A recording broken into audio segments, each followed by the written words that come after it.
rhythm is the most important thing for me. So one of the things that started developing as like a writing practice for me, I would say probably by the early 2000s, was writing from rhythm first. So I just over the years have accumulated scores and scores of little drum beats. And some of them are things that are in a program that come in a program like GarageBand or Logic.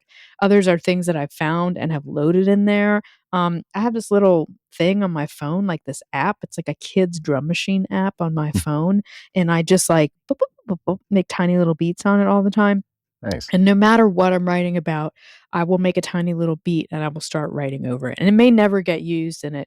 But for the Jailer, it was a beat that was in GarageBand that I started writing over it. And that beat is still in the final recording. You can hear it. And because of that, I cannot monetize that track. Welcome to the Back Catalog Listening Party, your weekly musical happy hour where musicians pick an album from their back catalog and tell the stories behind their favorite tracks in front of a live online audience. This week we talk with musician, writer, and producer Erin McKeown. We revisit their 2013 album Manifestra, talk about getting hooked on music at nature camp, and finding inspiration in dreams, rhythms, and even pooping dogs. So pour a beverage, grab a snack, and kick back as we listen to music together here on the Back Catalog Listening Party, where it's always Friday and old albums never sounded better. Happy Friday! Happy Friday! And welcome to the Back Catalog Listening Party. My name is Mother Banjo, one of your hosts. My name is Anthony Ihrig, the other host. And today we have joining us Erin McKeown. Yeah. Wait, what is your audience like sample? They are so excited. Yeah, boy, they are. It's not a sample, Erin. It's the real folks out there tuning in. Their vibes are strong today. Jacob has 3 party emojis. Yes. So just saying. Hi, Jake. Nice to see you. Connie is joining us from Richfield. And Connie. if you have joined the Back Catalog Listening Party, welcome. Make sure to tell us where you are tuned in from. This is our weekly musical happy hour. So if you have a beverage or a snack, let us know what you're enjoying. Yeah, Tony, what are you enjoying? I'm going today? back to the hazy IPA from Athletic. It's an NA, but it's very delicious. And it's extra tasty in my Back Catalog Listening Party pint glass. That's right. And looking good. And Erin, are you enjoying anything? Got my Spindrift. My Nice. grapefruit Grapefruit. Spindrift. Nice. Yeah, I'm obsessed with these. Yeah, those So are, and good. it matches your microphone, which is just an added bonus. I Look love at it. that. It Color wasn't on coordinated. purpose. Yeah, but this is my trusty like pop filter from Yeah. high school. Still got it. Nice. I love it. And I it love happens it. to match my favorite drink. I love it. And Emily joining us from Watertown, Mass. Hey, Emily. And I am enjoying just some box wine, but it's in a very fancy glass. See, I don't know if you can tell. It looks kind of like a stained glass kind of Mhm. situation. Totally So crafty. it makes it look fancy. Classed So- it up. Yeah, I tried to class it up a little bit. So cheers to all of you out there. Welcome to the Cheers. party. Cheers, and- everybody. We are so excited to have Erin on the show. And I've been a fan of Erin's since like the first cassette tape. 1941, probably. Yeah, probably somewhere around there. We had to do have a crank to get that thing going. The Victrola. My first album was on Victrola. Oh, wax cylinder. That's a real back catalog listening party. Yeah. And but it's so funny. We got a message from you, and we have this laundry list of people that we want to have on the show, and you've been on it. But somehow we missed some Facebook message, and you were like, "I want to be on the show. I want to be on the show." We're like, I think I tried yes. 3 years ago. Yes, we apologize for our lack of And 'cause social media My savvy. friends just kept being on the show, and I loved it. I was like, "That's so cool. I want to spend some time with these people and a record of mine. It sounds so great." Well, we are so glad that you found us because we are big fans. And Alinda joining us from New Haven, Connecticut. Welcome to the party. And we are so excited. You have such a great, interesting, and eclectic back catalog. So one of our favorite things about this show is finding what artists pick to feature on the show. So we're going to talk about that in a minute. But before we do that, for folks who are less familiar with your music, maybe they don't go back to the gramophone days of Erin McKeown. Maybe you can give a brief 2-minute origin story of like where you grew up, how you fell into making music, and where this album fits in that. Yeah, so I grew up in Virginia, in a small town called Fredericksburg.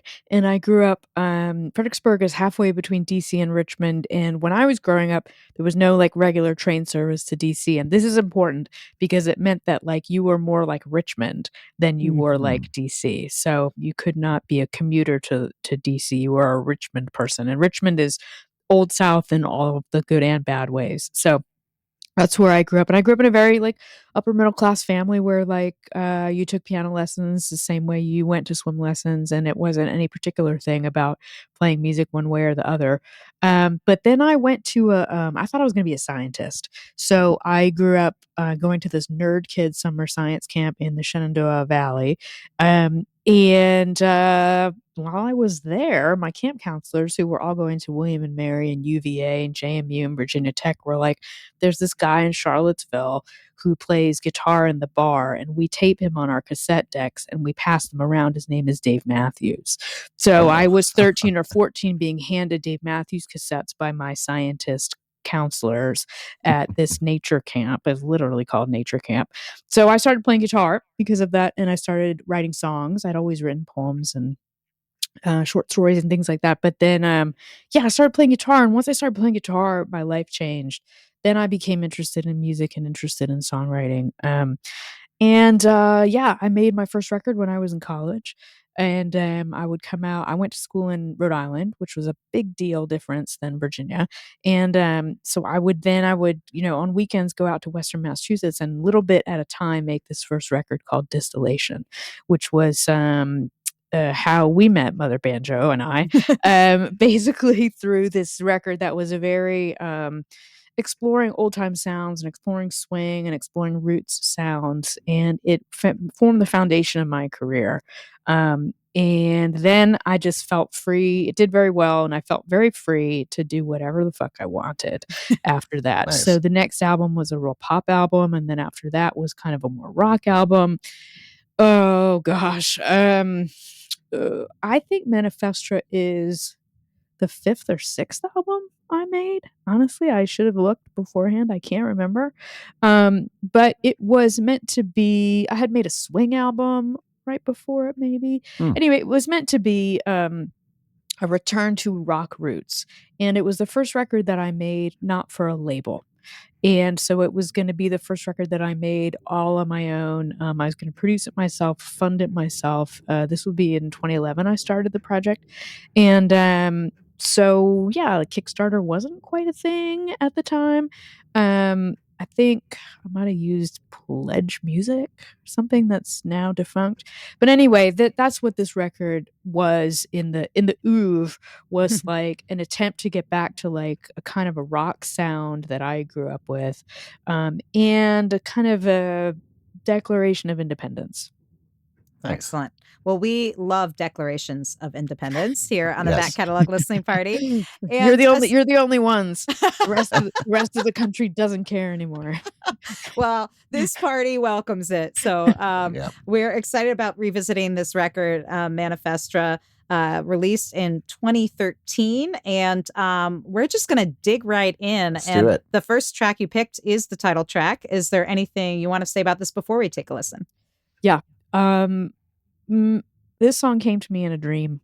I would say of the hundreds of songs I've written in my life, a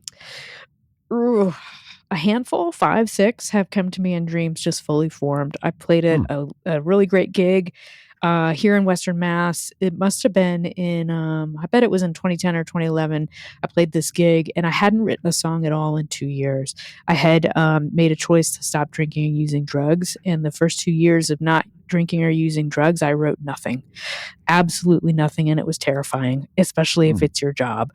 And everyone told me to wait. It'll come. Don't worry. Just keep doing what you're doing. And I played this gig at the Dreamaway Lodge in Western Massachusetts, and you get to stay overnight like above the parlor that you played, and did my gig, went to sleep, and this song woke me up at about 4 a.m, like fully formed, and I got out of bed and I went and sat in the parlor and I literally just wrote it out. And that's like just a gift. It doesn't happen very often, but it's just a gift. And I'm going to tell you that there's a dog that was there, Scooter, who belonged to the proprietor, and Scooter was up with me at 4 a.m. while I did this, and then Scooter took like a massive shit like right next to me. He was very old, and he took this like massive shit next to me after I wrote one of the most important songs in my life. I'm not kidding. Both things are true. This song is one of the most important songs I have ever written, and it was written at 4 a.m. with a dog shitting next to me. See, there's no right way that songs come, right? Listen, where else are you going to get that content? Right Except here. The back catalog listening party. So with that in mind. With that in mind, I can't think of a better way to kick off this hour. This is Erin McKeown, Manifestra, here on the Back Catalog Listening Party.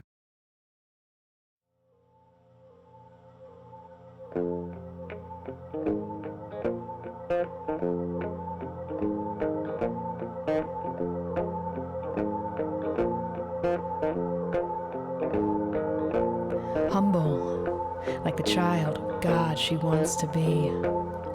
Stumbles over briar and branch that falls off the tree. Recognize the obstacle, still she is stepping in it. Criticized for the child of God she wants to be. Now precious, the momentary comment asleep. Pregnant, the meanings and warnings especially. Question the answers and chancery of status quo. Acceptance, return to the message of what you know. Every day, give me the strength of 1,000 beams. Every day, carry me and lift me and hold me. So I am thankful for the prayers that are answered every day. A tank full of gratitude pressed in the holidays. Vacate the habits and stay close to what you love. Mandate and prorate the style of our Tanqueray. And it's a backbone. Learn to stand up for the audio. Tactile in the process of knowing what you know. You dismantle the rot and the ruin of a straight line. One chance to say something deep in the audio. Every day, give me the strength of 1,000 beams. Every day, carry me and lift me and hold me. Every day, give me the strength of 1,000 beams. Every day, carry me and lift me and hold me.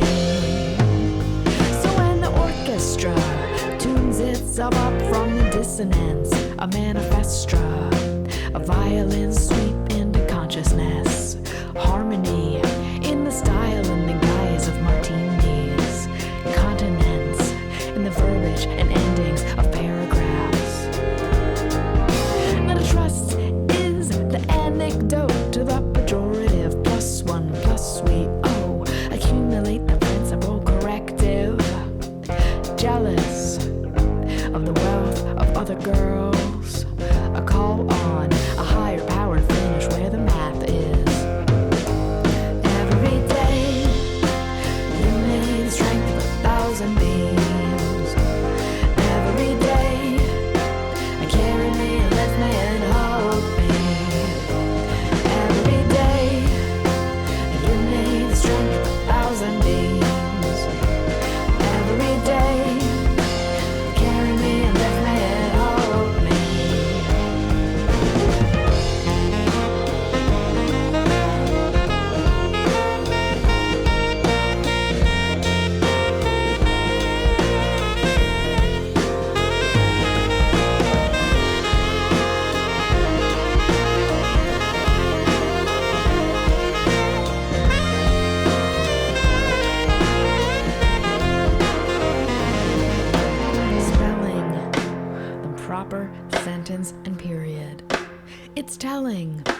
transmutation of Ahab, and it's killing me slowly and surely as grass, not willing to change for the style of the period.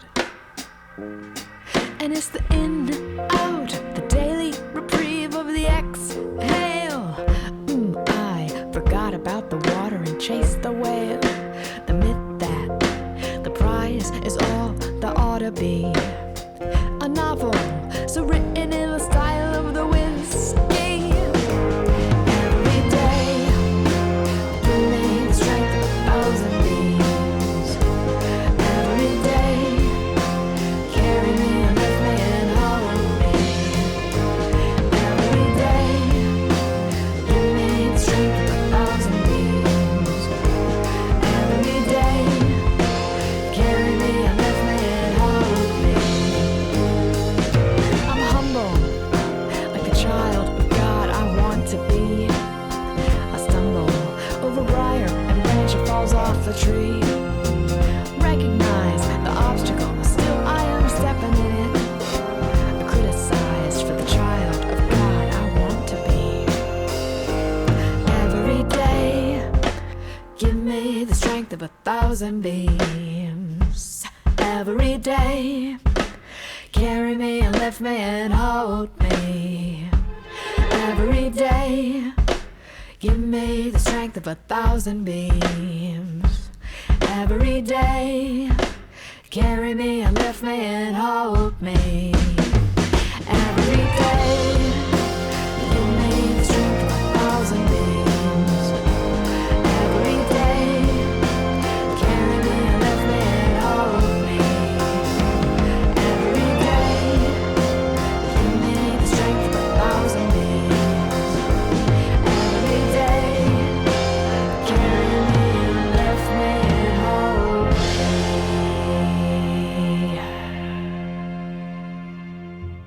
All right. Erin Nice. McKeown here on the Back Catalog Listening Party with Manifestra, the title track to their 2013 album, which we are revisiting today with Erin joining us from your couch in Western Massachusetts. We're Yeah. so happy that you're here. And Me too. also, That's a good folks, song.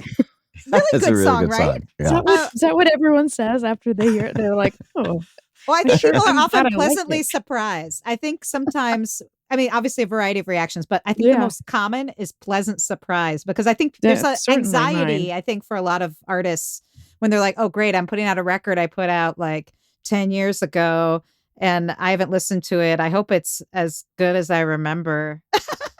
I was telling y'all ahead of time, like I haven't listened to this record probably in a decade, Mhm. just in preparation for today. So, that was more than pleasantly surprised. I mean, I think Mm. it's nice to be able to listen back to something and be like, okay, like I'm on the right path. And Mhm. like Yeah. that's essentially what that song is about. It's about like staying on the right path, being on the right path, staying, focused to what's true and getting rid of the things around you that are distractions, strivings that are distractions, essentially.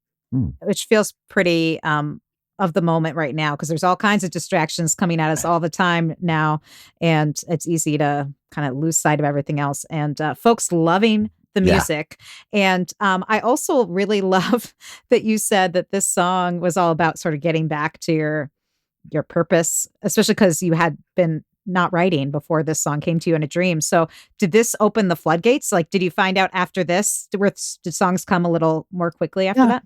And they've changed. But before this song happened, before the drought, I would labor over a song. I might be around like one a month or something like that.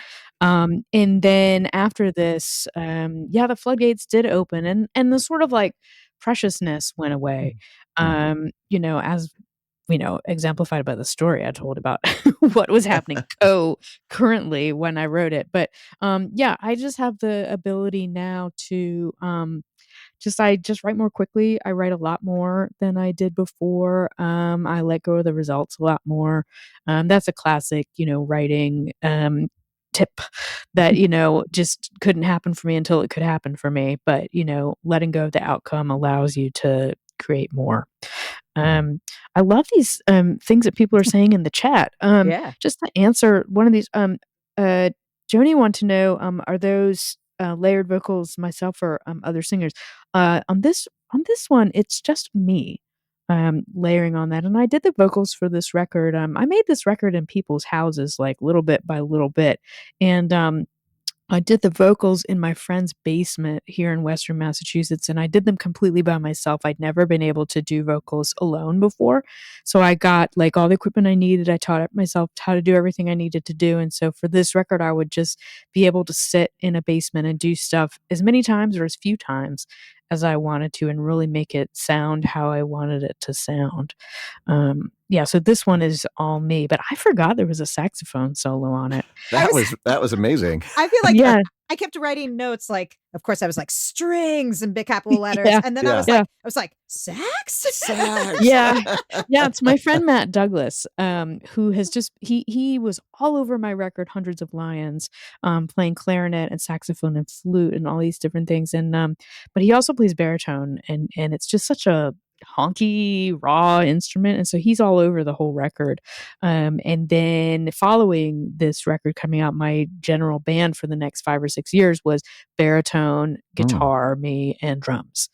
And so we were doing a trio like that. But it's funny because I provided you with some extra media, so maybe let's Yeah. show the apartment Yeah. where I made this record. um this is my friend Jeff's apartment in Brooklyn, and that's Jeff playing bass and Mark Dallio on drums and Eric Deutsch on keys, and we just did the whole thing live with the most like simple but um more than decent setup, but just really simple. And I would be like in the kitchen behind like a glass door, and we basically did it live. And then I went back and did the vocals, in my friend's basement. But you can make a great sounding record in somebody's apartment. And then there's me like sitting in the. I don't know who took this.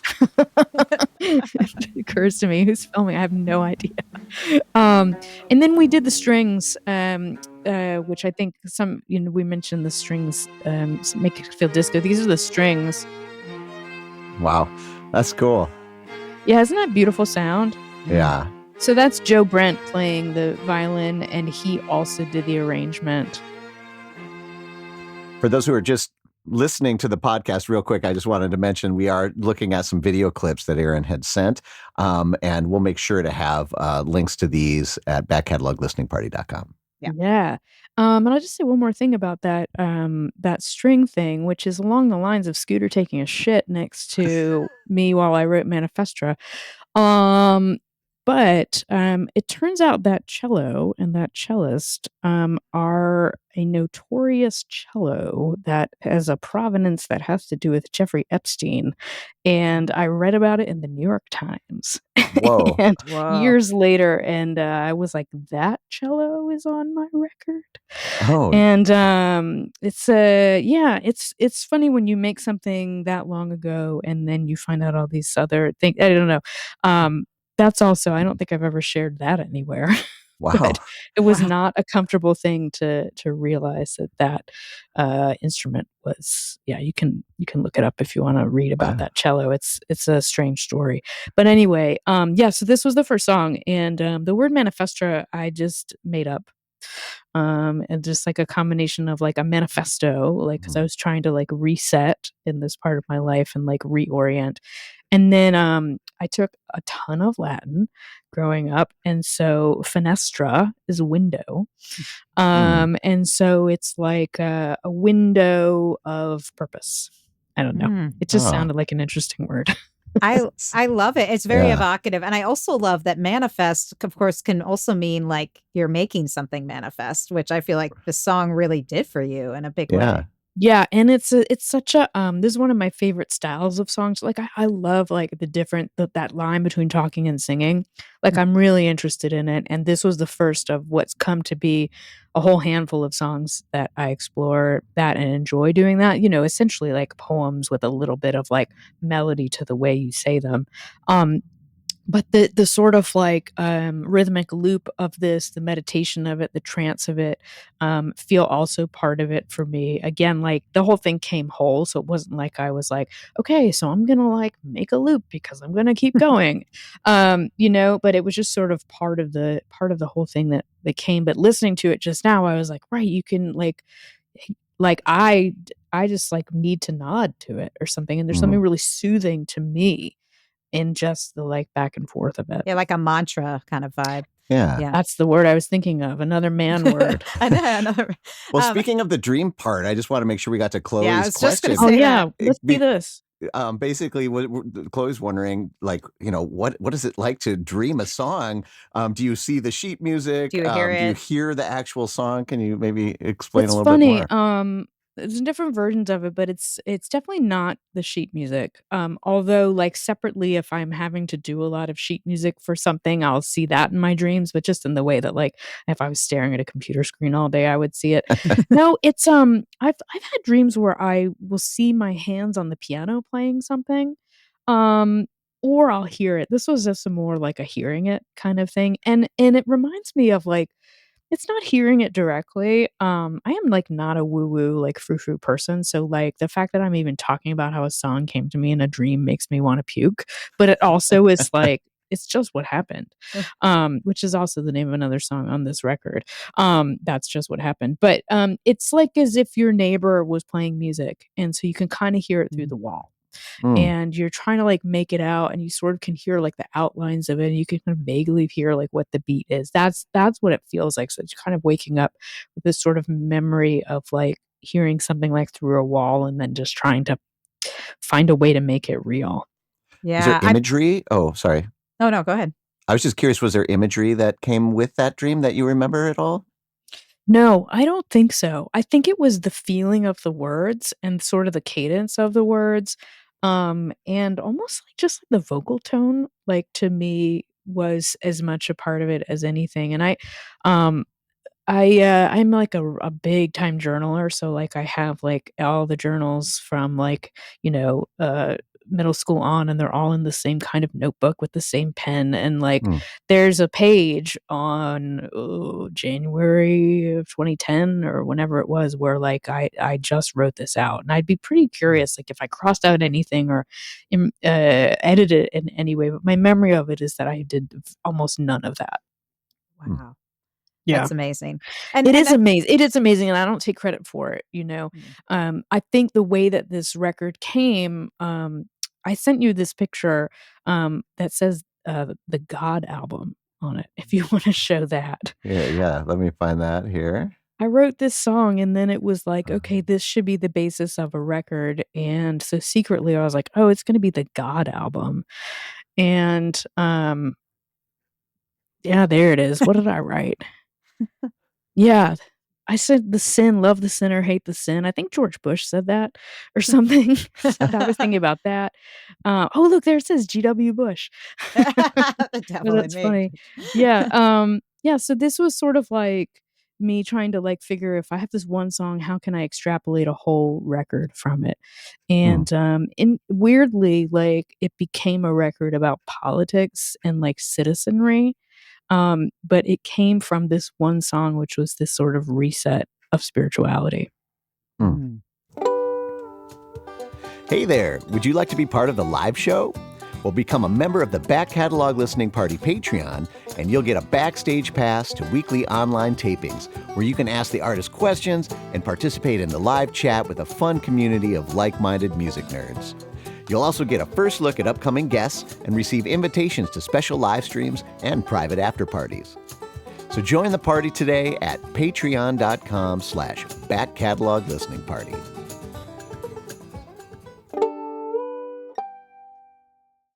Well, we are going to try and get to more tracks in the record because I can't believe how fast this Oh time my is God, going. I'm talking too much. No, Sorry, guys. not at all. No, this This is is what it's fascinating. all about. And each one of these songs has so much in it, so much meat or protein in it. Meat and potatoes. Yeah, exactly. Hearty meal. So this next track is The Jailer. Is there anything you want to say about this before we take a listen? No, let's listen to it and then I'll talk about it. Alrighty. This is Erin McKeown. the Jailer here on the Back Catalog Listening Party. Send me to the jailer. For every man that jailer keeps, his soul is getting darker.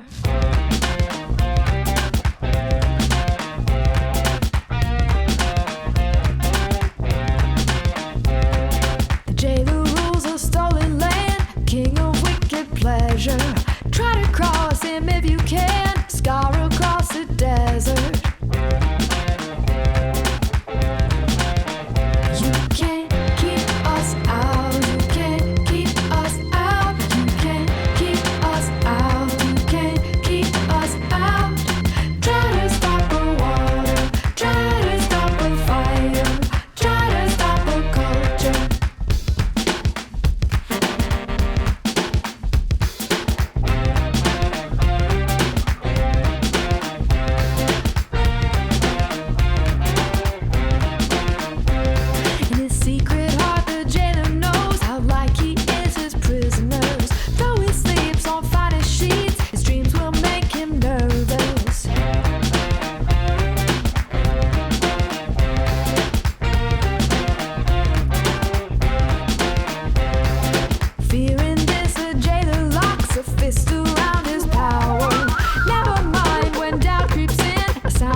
The nature of a jailer is to do just what he pleases. But when we hang another man, part of us dies with him. Lock your soul up piece by piece. Show me just what love is. Show me just what love is. Show me what is just. You can't keep us out. You can't keep us out. You can't keep us out. You can't keep us out.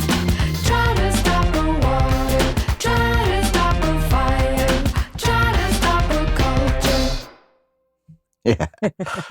All right. Nice. Erin McKeown here on the Back Catalog Listening Party with The Jailer from their 2013 album Manifestra, which we are revisiting today with Erin joining us live. And thanks to all of you for joining the party. If you joined a little late here, tell us where you're tuned in from. If you're enjoying a beverage, this is our weekly happy hour. And even if your drink doesn't match your microphone like Erin's does, you know. Anyway, tell us what you're listening. Also throw comments, questions in the chat, and we'll get to as many of them as we can. And I agree with Michael here. Another song with a badass rhythm. I have to say, not only were our heads bobbing a lot, and you know, we do a lot of that here on the Back Catalog Listening Party, but and this is something I've noticed in all your music, even things that are quieter, slower. The rhythm always seems to be a real key point, and certainly the two tracks we've heard today are really like I could dance to both of them. So I'm a little curious as to the rhythm. Is that something that really comes into the song like right when you're writing it, or is that something you kind of develop as you work on the arrangements? I actually forgot that song is as groovy as it is because it hasn't been played by more than one person in many, many years. So it's like a staple of shows when I play live, but I would say at this point, 60%, 75% of the time, maybe 99% of the time, it's just me and my guitar.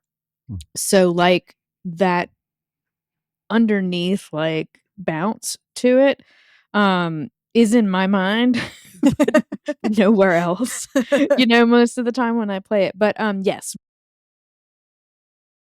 rhythm is the most important thing for me. So one of the things that started developing as like a writing practice for me, I would say probably by the early 2000s was writing from rhythm first. So I just over the years have accumulated scores and scores of little drum beats. And some of them are things that are in a program that come in a program like GarageBand or Logic.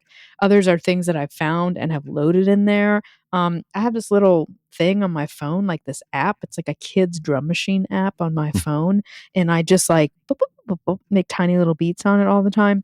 Nice. And no matter what I'm writing about, I will make a tiny little beat and I will start writing over it. And it may never get used in it.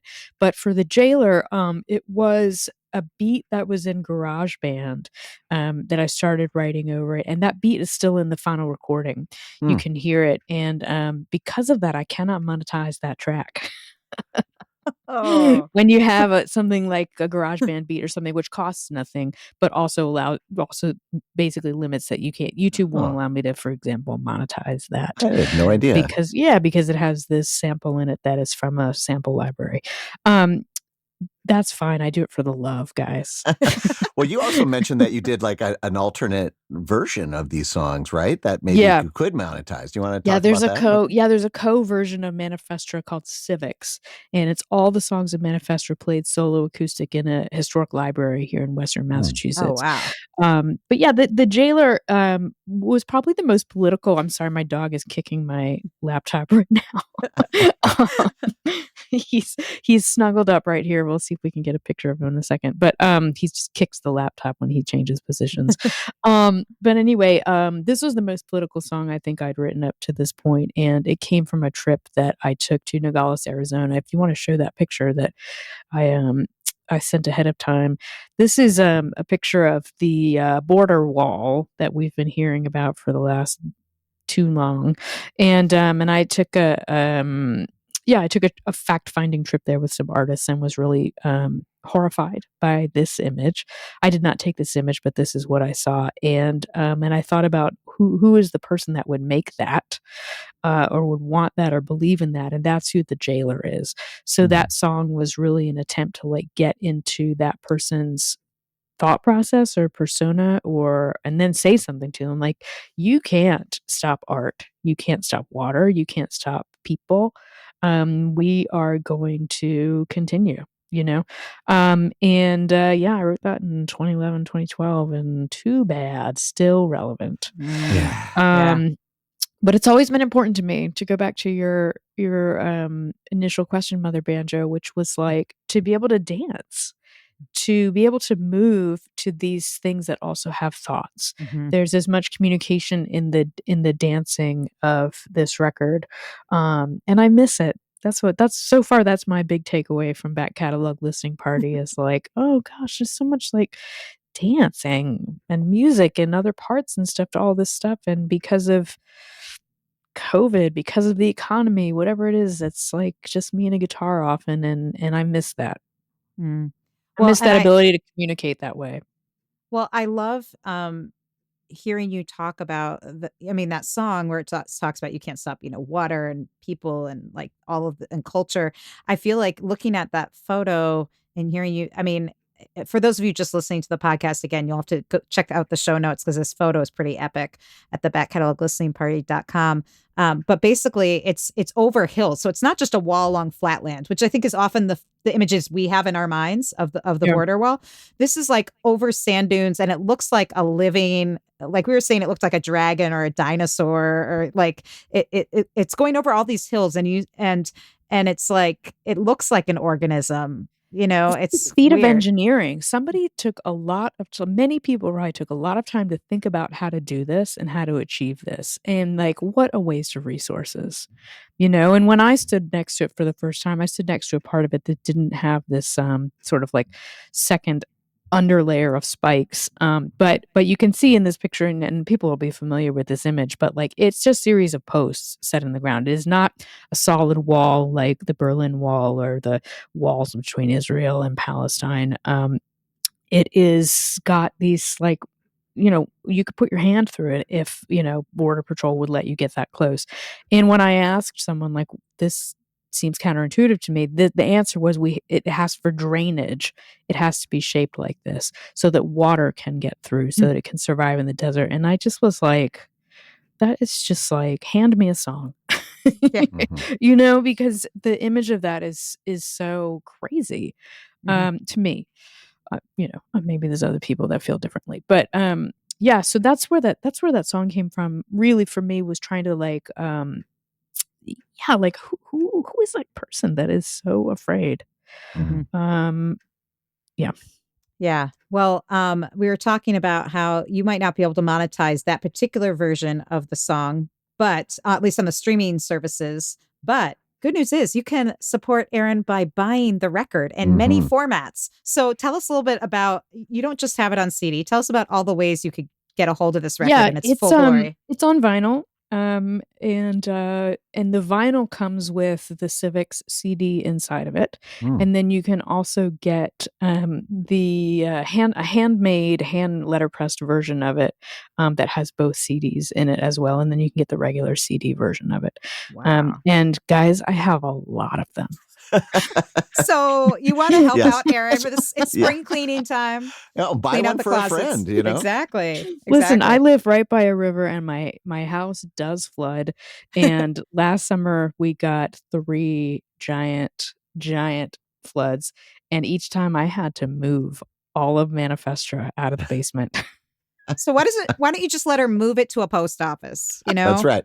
Right? Please. Move it into your Please. CD collection. Exactly. Vinyl I just collection. want to say one more thing that occurred to me before we move on to the next song about putting those 2 songs back to back, which is, you know, like a producerial thought, right? Because this was the first record of mine that I completely produced. I had co-produced many records of mine, but anyway, I was just really obsessed with like creating a small palette. I was really obsessed with the fact that the same drummer would play on every song, that the same bass player with pretty much the same sound, and the keyboard and the strings. So you like have exactly the same people in the room as the people that were playing Manifestra. And you know, some of the sounds are treated a little bit differently, but it was sort of this like idea of a palette and an ensemble. And I would say like a hallmark of my records before this had been the sort of eclecticism of them. So you might have one song that sounded like this, next is one song that sounded like that. And I had first started to think about it on Hundreds of Lions, which was a record that came out in 2009. And so I wanted to just like take that further, and it's something that I've been experimenting with ever since. I think if there's one thing that I worry about as a musician, it's that I do too many different things and people can't really like get a handle on like how to describe what I do. So this was an attempt like to within one album to see if I could make something that made me happy that had the same palette across all of the songs. Well, it sounds great, and yet the tracks do sound very different. But you're right; there is a through line that you can hear, and the sax you could hear on both tracks, which is well, that's what I sax love does. It sure does. Sax is like, look at me. I feel like I'm being reminded, you know, there's a period where saxophone was like on almost too much stuff, but now I'm feeling like it needs to be on more. Like there's been a couple records recently that we've revisited where there's been saxophone, and I'm like, or there's euphonium on that one of the records we did recently. And I was like, yeah, why isn't there more of this? We need more of this. I read I love to read. Listen, I'm not married. I don't want to be married, but like I love to read that New York Times weekly thing about people's weddings, like how they met and then what their wedding was like. And I was reading one recently, and this couple hired a saxophone player for the reception, and all the saxophone player did was walk through and jam to whatever the DJ was playing. So it was like the DJ was just, you know, I don't know, whatever the hits of the day. Macarena with sax, yeah. Sure. But then the saxophone player, so the DJ's with their like speakers and stand or whatever, but then the saxophone player is like, it's like a kind of like next level mariachi at your table. Like, except now you got a saxophone player who's like blowing like right at you. And I just thought that seemed like a great idea and probably really fun for the sax player, because it's just like you got to figure out what key it's in, and then you got to figure out how you want to jam to it, and then just jam out. And then jam out while you walk around a room. You know, for your next party idea, it doesn't have to be a wedding. I think we can just it could be a thing. Totally. I love that. And why be limited to sax? I mean, Tony, you could just bring your banjo to someone's wedding. I'm sure they would love that. Yeah, I'm sure that would go over great. Listen, a good banjo player is hard to find, and when you've got one, you got to use it. I amen to that. Again, get this record that we've been revisiting because it's so as good as it sounds. However, you're tuned in, whether you're listening on your earbuds onto the podcast or whether you're joining us live here on YouTube, it's going to sound a million times better if you get the high res tracks. And the best way is to get that physical album format and vinyl, CD, or also get that bonus version with the acoustic versions of the songs because it sounds fantastic. It really does. Yeah. You guys are really kind. Thank you. Well, we're not just saying it. We believe it. So and if you're just listening, we are scrolling Erin's website across the screen. It's erinmckeown.com. And you definitely while you're there, you might see like 10 other records that you want to add to your collection. And they're all fantastic. And 10 other projects because I have a million jobs. But before we move to the next song, I want to answer Meg's question.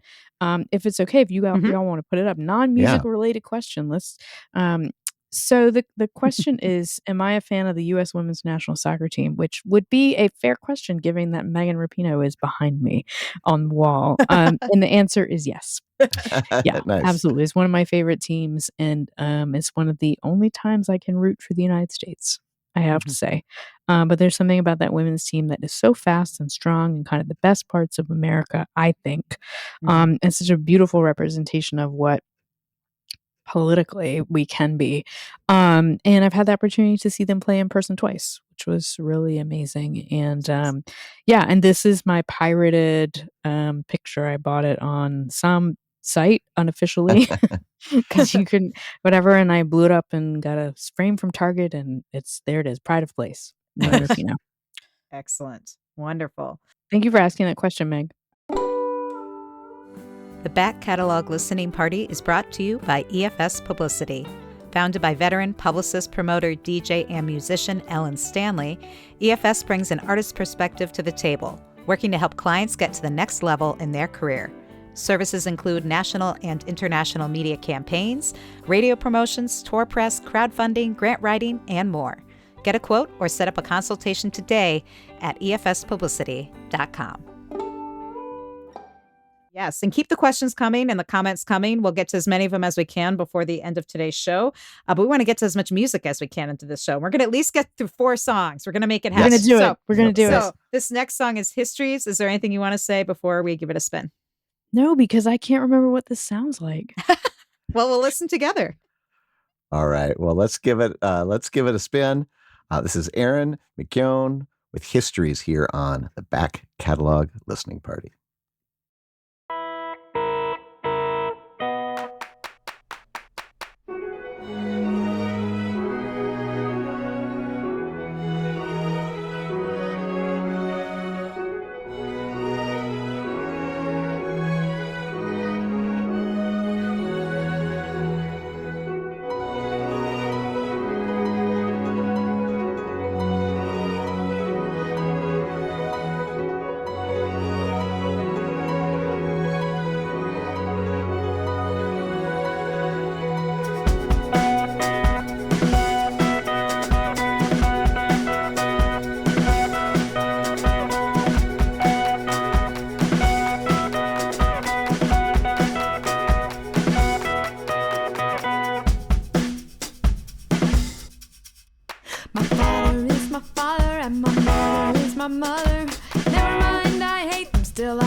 The world is very solitary.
unwritten laws, lawless tyranny.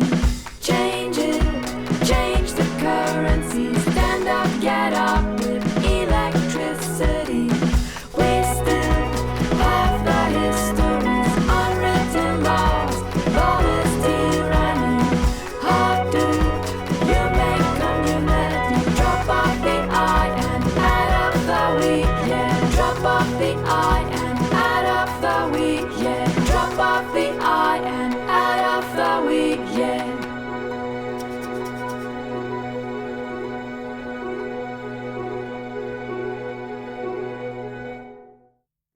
Erin McKeown with Histories here on the Back Catalog Listening Party from their 2013 album Manifestra, which we are revisiting today with Erin joining us live. And those claps that kick things off and then you hear them later. Did that start? Or, I mean, did you use that first as a reference or did you don't know. add it later? Because when the strings came in so soothing, I was like, maybe that was the original intro and you just added that, but I don't know. Yeah, that was a very strange experience for me because I know the song. I remember the song because I've played the song live a few, over the years. It's definitely I appreciate folks in the chat. Like I love the song too, and people do like it, and I've done it a lot by myself. But I hadn't listened to the recording, and yeah, it's a strange recording. I have to say, as a producer, I would do things differently.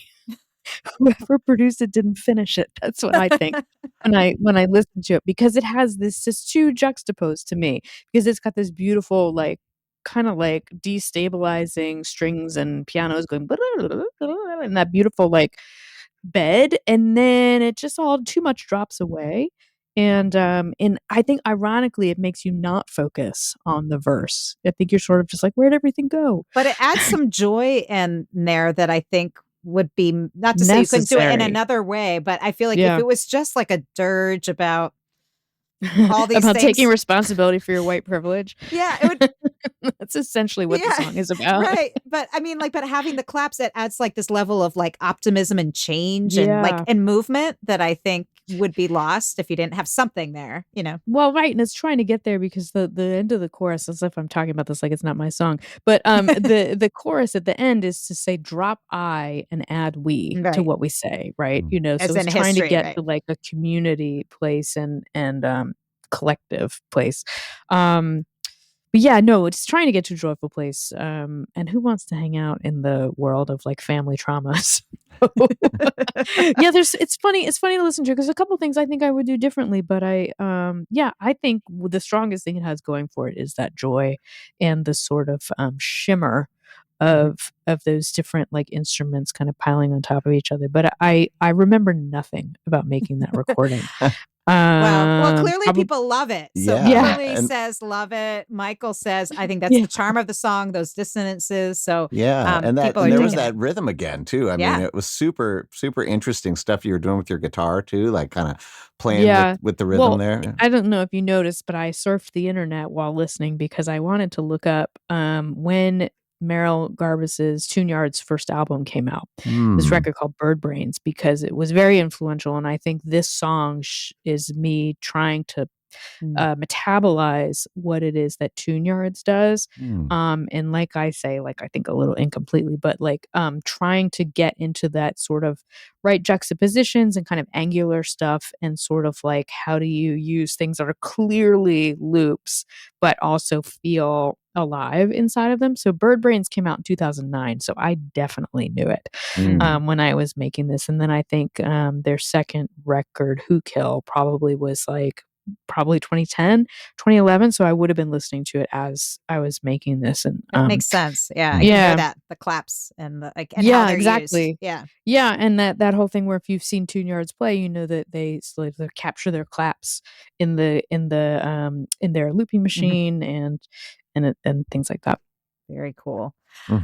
Well, again, get your comments and questions in here because this hour is going way too fast. But I do want to take this opportunity quickly to thank our patrons. These are the folks that have kept the Back Catalog Listening Party going for 5 years. 5 years. Started off as a pandemic project, experiment as a way of reconnecting with our favorite artists. And really, we found a whole community of people who just love geeking out about songs and recordings. And so thank you. These are the folks that have really gotten on board, kept the show going. Penny, Ann, Alinda, Bevan, Connie, Vaughn, Alan, Chris, Becky, Peggy, Joe, Jim, Beverly, John, Fred, Tim, Sarah, David, Jocelyn, Matt, Steve, Mark, Homestead Pick and Parlor, Severin, Lynn, Mary, Nikki, Joni, David, CJ, Wiley, Stephanie, Christy, Diane, Hetty, Sandy, Neighbor Ann, BZ, Alyssa, and maybe you. If you would like to join our Patreon, that's going to be your ticket to get invited to our live tapings, which happen just about every week. And you can be a part of the live chat and get to ask those questions that you've been wondering about from your favorite artists. So that's how you get involved. You can also pick up that back catalog listening party pint glass that Tony has that's now empty. Oh, it's empty. Good work. Working hard there. Yes. And you can pick one up while supplies last. And mainly just thank you for being here in whatever way you are joining us today, whether you're tuned into the podcast or the live taping. We're just happy to have your ears and your company as we explore this great record and remind ourselves about these great albums that, again, were so important and continue to be important and relevant. And so just thank you for being here. And thanks to Erin for joining us. Yeah. You guys, this is so cool. Thank you to your patrons. This is like such a cool format. And like, I love Patreon and I love people supporting it. So thanks to your patrons. Oh, well, thank you. Yeah. And we also want to mention that in addition to, of course, buying all your music that we've been talking about, and of course, you can check out the tour schedule and the live shows and all the good stuff at erinmckeown.com. You also... A little birdie told me you lead some hiking trips. Tell us more about this. This is this thing I started doing. I don't know if it actually was pandemic born. I told you I was going to talk about this quickly and I'll do my best. But I played a gig. The first gig I played after the pandemic started was probably a year. I don't know, it was outdoors and it was 50 people at very widely spaced tables. And I was talking to the people that put it on afterwards and was just saying, like, I actually would rather just go for a walk in the woods with like people and then play some songs and then walk back. And these folks with the trustees here in Massachusetts were like, let's do it. So we basically piloted and created and pioneered this thing that I'm now taking to other places, but it's called Scenic Songs here in Massachusetts. But I do it all over the place. You can check my website. You can also write to me if you want to do one. I'm doing one in Richmond, Virginia in May, and some stuff in upstate New York this summer. But anyway, basically, like, we just find a park or a trail somewhere, and it's not too hard. Generally, we want to make it pretty accessible, but we hike for 30 to 45 minutes, and then we go someplace scenic, and I just pull out my guitar and play, an hour set, and then we walk back. And I have to tell you, walking back is the best part. People are shy on the way up, right? They're sort of afraid to talk to me or whatever. And I bring my dog, Carl, because it helps break the ice, because he's just a goofball and everyone wants to talk to a dog. But then on the way back, it's like all those barriers have been broken down. You've just played this great show for people, and we've just walked. We're tired and sweaty, and maybe the insects are, bothering us. And it's just a really beautiful, intimate experience. And I love being outdoors and, all the way back to my nature camp days. So it's been this like, oh yeah, Chloe's been to a couple of concerts. Oh, thanks, Chloe.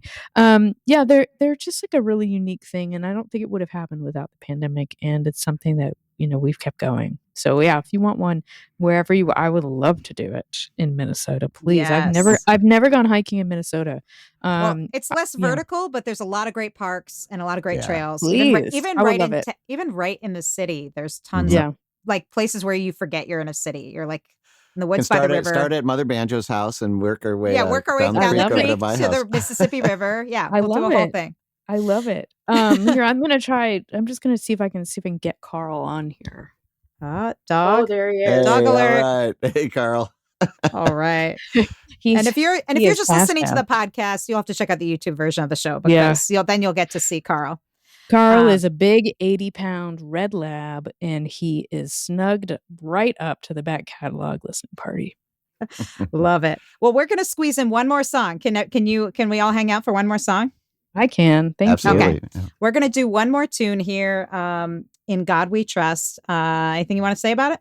Should we just I do want to say this was a song. There was a metro crash in DC in the early 2010s, and it was one of those metro crashes that was because of like some cascade of bunch of things. You couldn't point to one thing, but it was many years of things. And it got me thinking in the realm of this record about citizenship and citizenry and political thoughts, like what do we do about how much trust we put in the government? Should we start? Should we stop? Should we keep going with it? And I played this song just acoustically the other day, and I really was like, I don't know, but these questions are still questions for me. And us, and all of us. Yeah, right. There's no, I don't think there's any answers in this song, but the questions are danceable. And that's what good art does. It gets us through. This is Erin McKeown, In God We Trust, here on the Back Catalog Listening Party.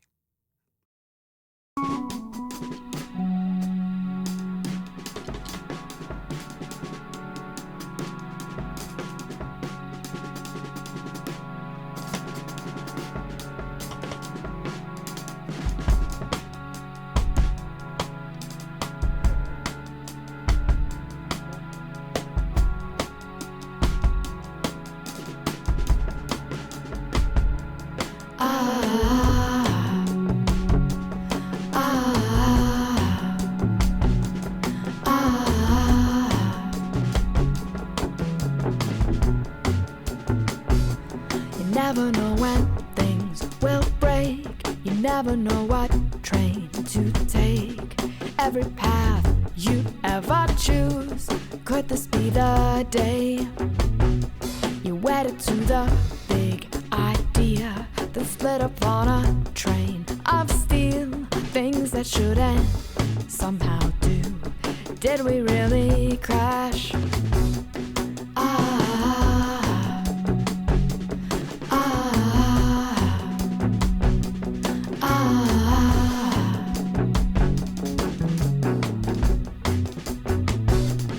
Late night government policy can't make one and one make three.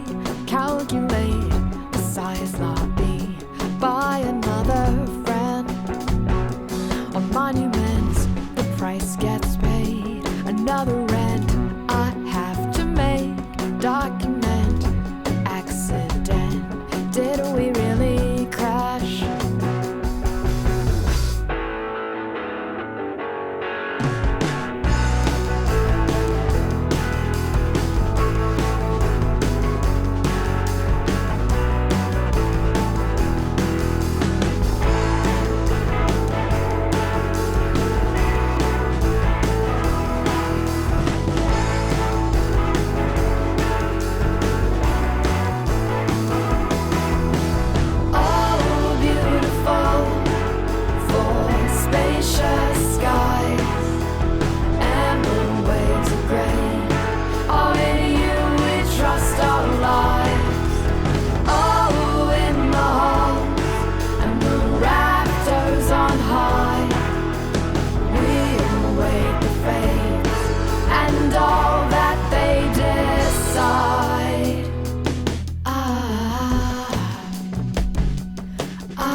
Someone calls, someone gets caught. Something paid and something bought. Proper dress and social out leave a paper trail. So innocent in each our seats. The daily choice daily repeats. The trust we pay machinery. Did we really crash? Did we really crash? Did we really crash? Did we really crash? Did we really crash?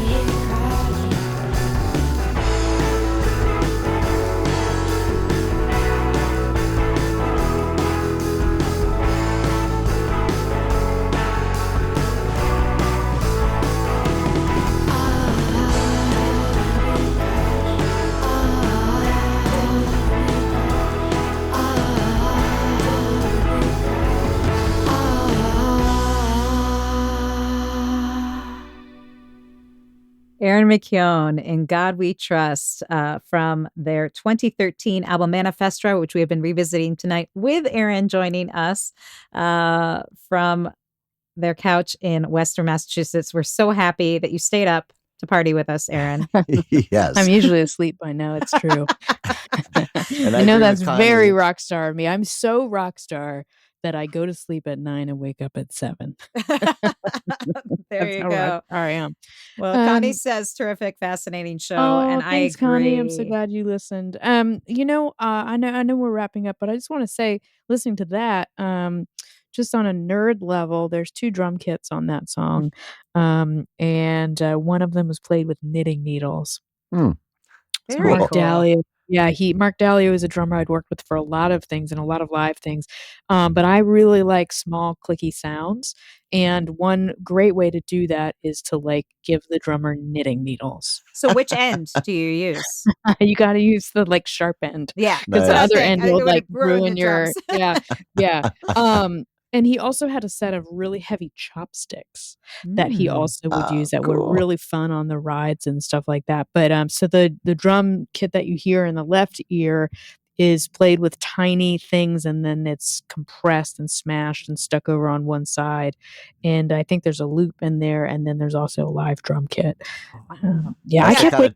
So this Saxophone. is something you only hear Yes. when you're listening with headphones. So again, you have to maybe you've just been listening to your computer while you're working or whatever, get the album, just listen on headphones and do nothing else. Yeah. So maybe go for a walk if you want. But other than that, Yeah. wear headphones. You never listen to music. So this is the most music I've listened to in a long time. It's pretty great, isn't it? It's Yeah. great really listening great. to Music is great. It really And is. not just mine. Music is great. I should take more time and listen to more of it. And listening, intentionally, like we are during this Yeah, hour, that's and we right. do every week. It's really is something that is so special, and you get these kind of tidbits like you shared with us about the knitting needles and everything else that you've talked about today are just exactly why we started this. Erin, you're like the perfect back catalog guest because you've got all the great backstories, and we're interested in everything from the philosophy to the technical bits to the animals defecating next to your That's right. your songwriting notebook. I mean, this has been such a wonderful hour, and we just can't thank you enough for I spending can't this thank time you with guys us. enough. I could, it's a privilege that you all take your time to listen and spend time with my music. So, and thanks to everybody who came and chatted and talked. And just thank you guys so much. Well, thank you all for being here. And we do this every week. So if you want to join us, make sure to check out next week's episode. Go to backcataloglisteningparty.com if you want to learn how to join the party live. And also, so you can check out those show notes with all those amazing videos and photos. Just thank you for being here. This is my favorite hour of the week. And this Yes. is why. Me too. Thank you guys so much. Awesome. Okay. All right. Well, until next week, keep supporting independent musicians, folks. Cheers. Cheers. Thanks for joining us on the Back Catalog Listening Party. If you like what you hear, please subscribe to the podcast and leave a review, which helps more people discover our show and our guests. And do you want to be a part of the live show, get a first look at upcoming guests, and receive invites to private online parties and live streams? Then join our Patreon community at backcataloglisteningparty.com. Have a great week. We'll see you back here next Friday for another edition of the Back Catalog Listening Party.